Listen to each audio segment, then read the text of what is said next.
Today we are going to see that God will be with us always. और आज हम देखेंगे सर्वशक्तिमान प्रभु हमारे साथ सदा काल तक के लिए रहता है।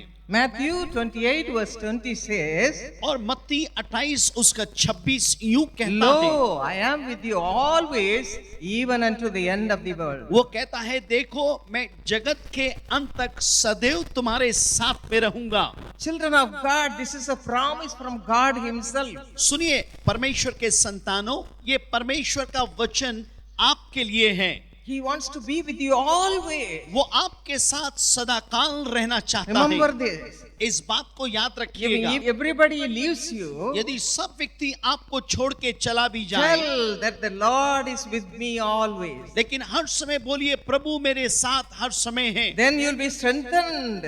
और आप फिर कहेंगे, You will not be worried. आप चिंता नहीं करेंगे। If you read the Bible, जब आप बाइबल को पढ़ते you हैं read about Abraham, और जब आप अब्राहम के बारे में जोसेफ, पढ़ते हैं, यूसुफ के बारे में, Joseph, Daniel, Moses, Yusuf, Daniel, Musa के and बारे में, many people said, we want to follow the Lord. और कई इन लोगों ने कहा प्रभु हम आपके पीछे चलना चाहते That's हैं। why the Lord was with them always. और इसलिए सर्वशक्तिमान प्रभु उनके साथ सदा काल रहा। They were very close to the Lord. और वे लोग बड़े प्रभु के नजदीक थे। In the same way, my precious children of God, इसी तरीके से मेरे प्रिय प्रभु के बच्चों, when God says, I am with you always, what more you need? जब परमेश्वर सर्वशक्तिमान प्रभु कहता है कि मैं तुम्हारे साथ सदा काल रहूंगा, और हमें क्या चाहिए? But how to have God Almighty with us always? लेकिन इस सर्वशक्तिमान प्रभु हमारे साथ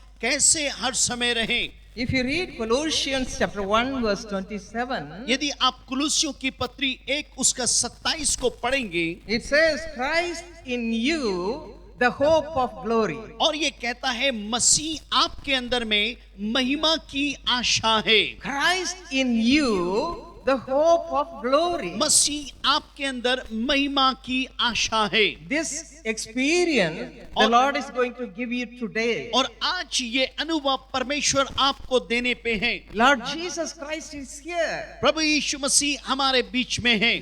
When the Lord is with you, यदि प्रभु आपके साथ है, as the word of God says in Philippians 4:4, और जैसे फिलिपियों की पत्री 4:4 में बोलता है, out of all the sufferings you go through, और जितने दुख में से होके गुजरते हैं, He will bless you with His joy. वो अपने आनंद के साथ आपको आशीषित First करेगा। Peter chapter 1 verse 8 says, और कहा है the Lord shall fill you with His joy unspeakable ऐसा आनंद देगा and जिसका आप full of बयान, glory. और महिमा भी देगा। Today you are going to receive it. आज आप इस आनंद को We पाने have पे good हैं, cheer. और आप We have आनंदित हो, good cheer. अच्छे आनंदित हो। How to come out of all our sufferings? कैसे हम दुख से निकल के आए? Everybody goes through suffering. हर एक व्यक्ति दुख से होके गुजरता है। Suffering in the body, शरीर में दुख उठाता, suffering in the mind, दिमाग में दुख उठाता, suffering in the soul. आत्मा में दुख उठाता।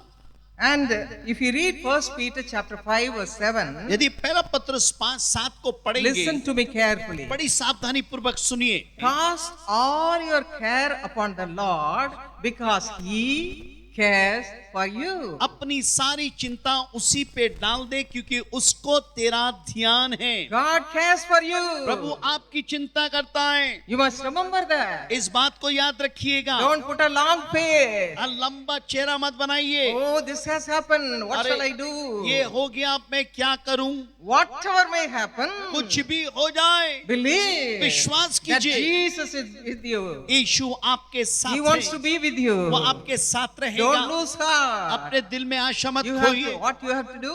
आपको करना क्या All है? the problems. सारी Tell परेशानी him. उससे Tell बोलिए, him. बोलिए उससे, Father, this is my problem. बताइए मेरी परेशानी है, Help me to come out of it. मेरी सहायता करके मैं इसमें से And you निकल can आऊं, enjoy His peace, और आप joy. उसके शांति और आनंद का लाभ लेंगे।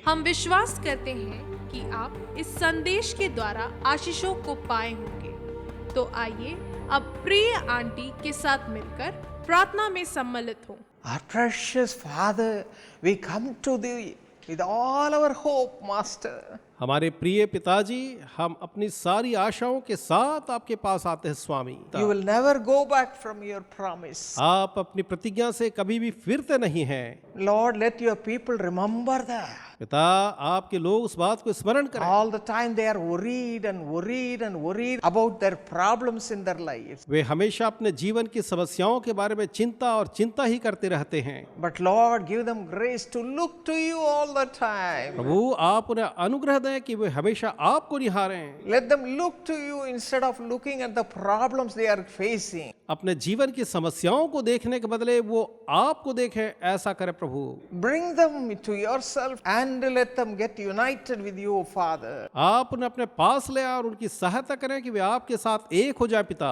Right now, do a miracle, Father. इसी समय आप एक चमत्कार करें पिता। Lord, let them know that they need Jesus all the time with them.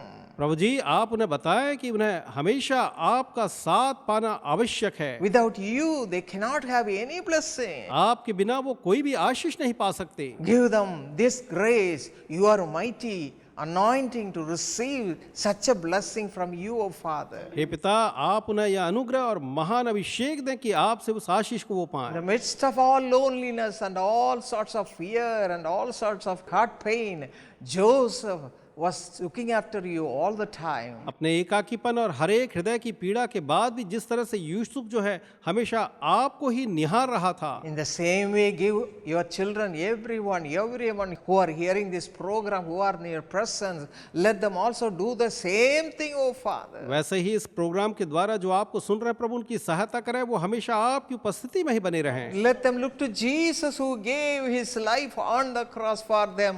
वे यीशु को निहारें जिसने उनके लिए अपने प्राण को क्रूस पर बलिदान कर दिया। Let them realize the sufferings you went through because of their iniquities and all sorts of loneliness and all other problems in their lives. वे इस बात को समझें कि आप उनके ही अधर्म और उनके ही एकाकीपन और उन सारी चीजों को दूर करने के लिए क्रूस पर चढ़ गए। Bring them closer to you. आप उन्हें अपने करीबी में ले आए। Bring them closer to you, O Father. हे पिता, आप उन्हें अपने करीबी में ले आए। In Jesus' mighty name we pray. Amen. यीशु के महान सामर्थी नाम में मांगते हैं, Amen. आमीन।